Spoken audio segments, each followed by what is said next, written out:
Shalom saudara yang dikasihi oleh Tuhan Yesus Kristus. Mari siapkan hati kita untuk masuk di dalam mezbah syukur hari ini. Saudaraku, berbahagialah engkau yang saat ini menanti-nantikan Tuhan.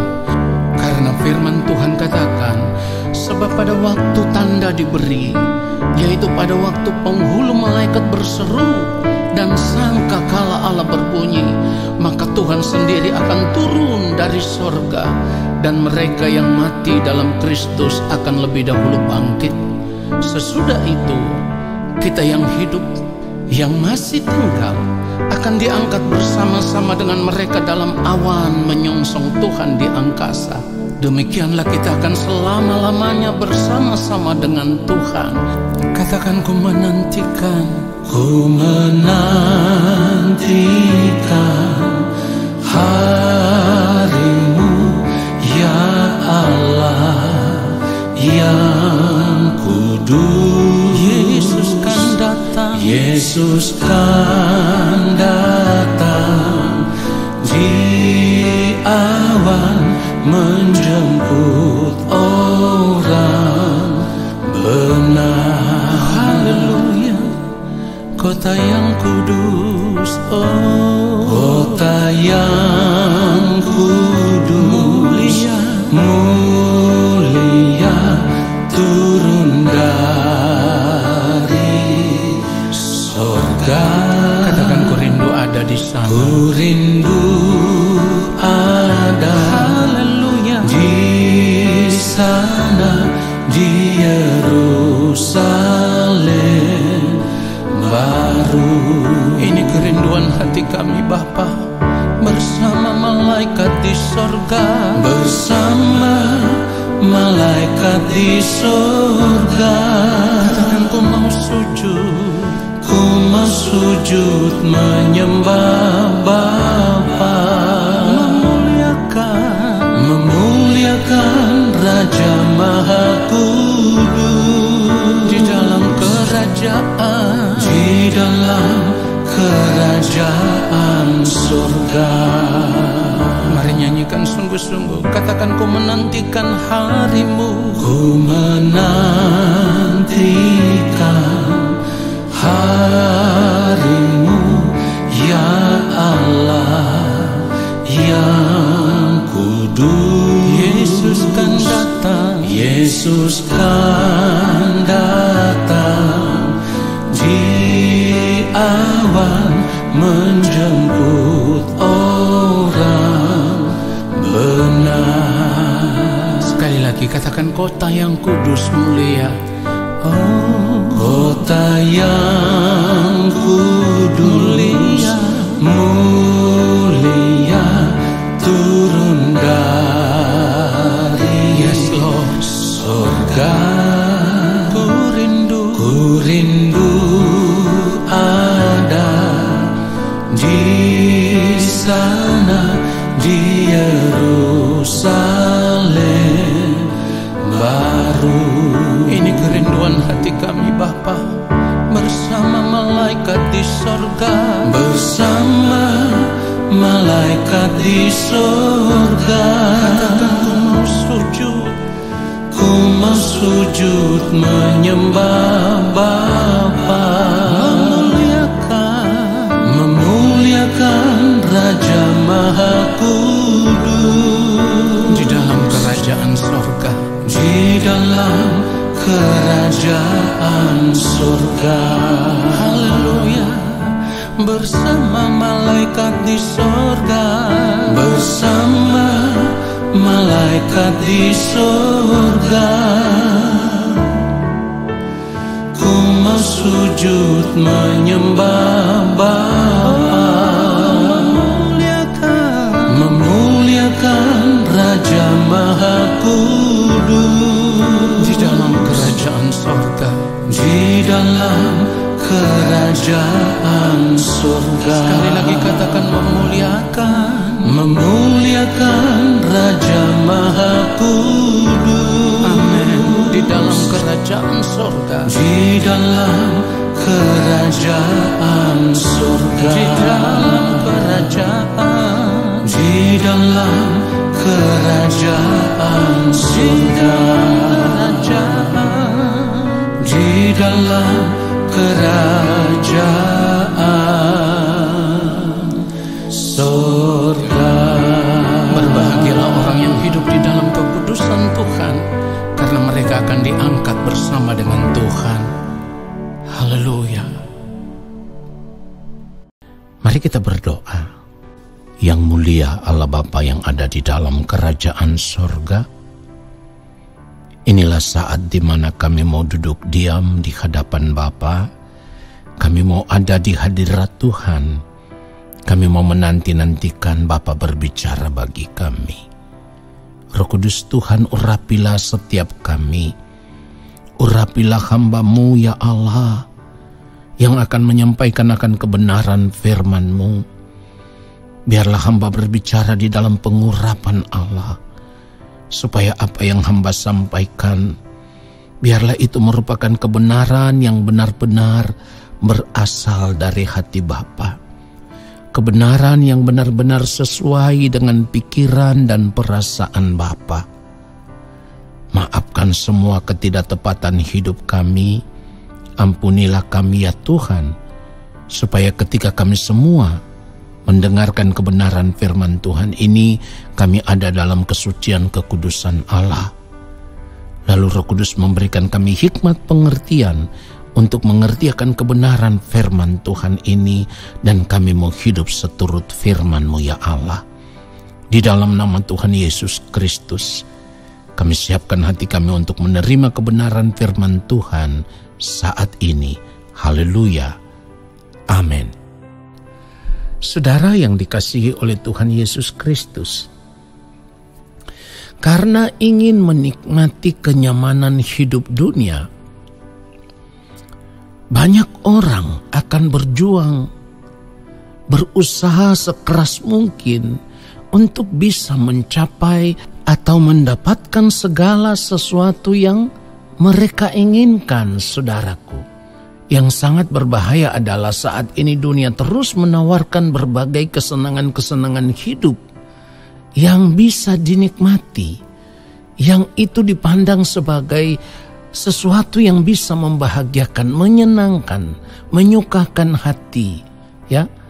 Nah, saudara yang dikasihi oleh Tuhan Yesus Kristus, bagi orang-orang yang saat ini hidup di dalam keadaan berkecukupan, di dalam kemewahan, kelimpahan, mereka dengan mudahnya bisa menikmati semuanya itu, ya. Apapun yang mereka mau, mereka bisa beli. Apapun yang mereka inginkan, mereka bisa dapatkan, karena mereka ada di dalam taraf kehidupan yang mapan, atau yang hidup di dalam kemewahan, kelimpahan.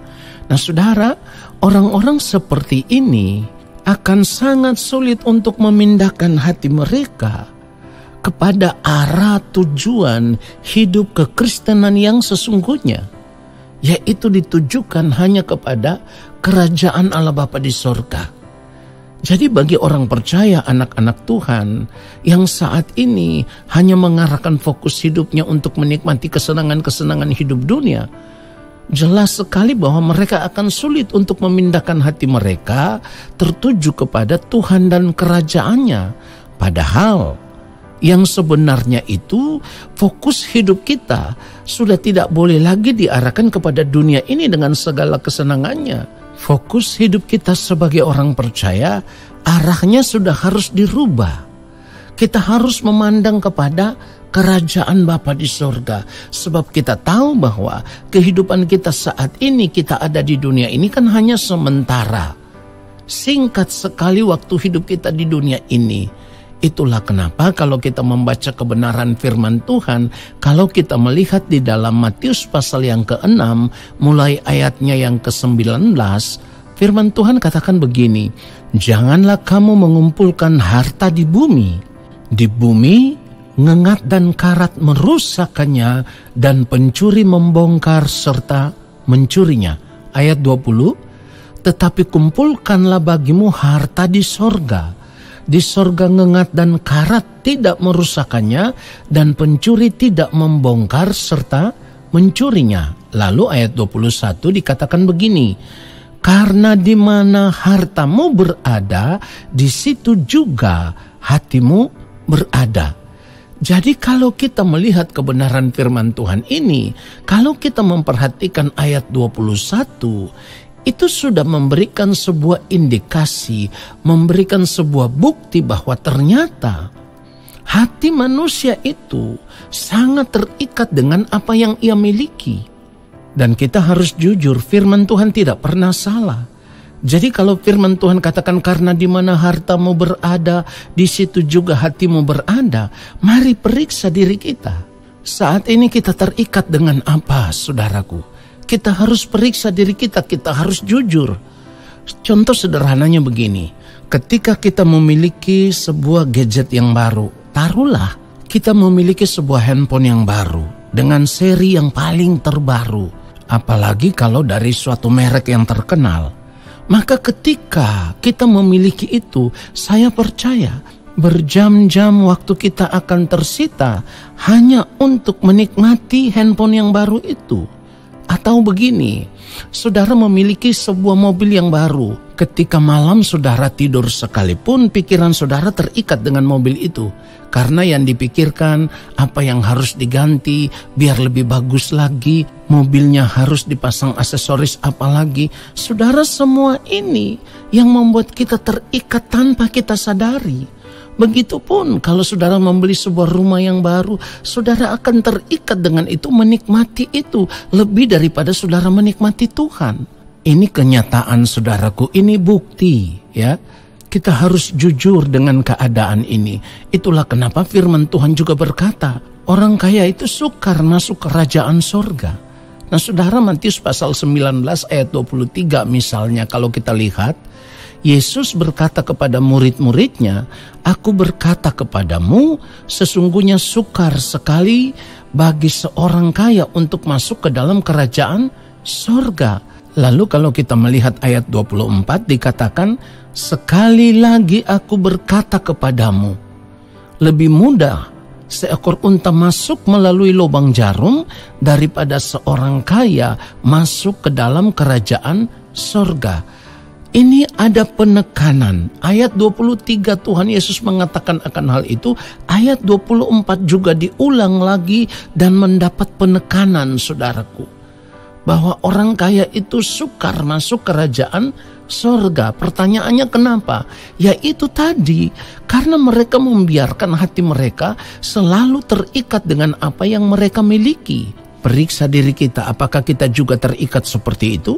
Mungkin kita bisa saja berkata kita tidak kaya, jadi kita tidak perlu memeriksa diri. Ini salah. Keterikatan dengan segala sesuatu yang kita senangi itu adalah hal yang menghalangi kita. Sehingga membuat kita sukar sekali untuk memindahkan fokus hidup kita.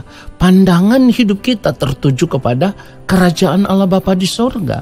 Itulah kenapa firman Tuhan katakan tadi, jangan mengumpulkan harta di bumi, saudaraku.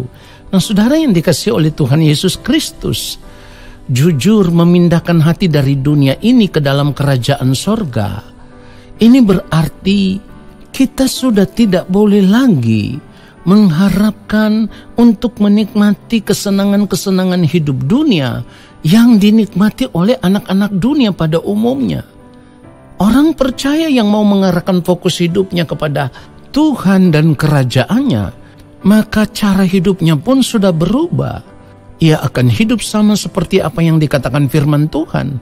Asal ada makanan dan pakaian cukuplah, tidak lagi memiliki keinginan untuk menjadi kaya. Sebab ia tahu benar firman Tuhan juga menasihatkan bahwa cinta uang adalah akar segala kejahatan.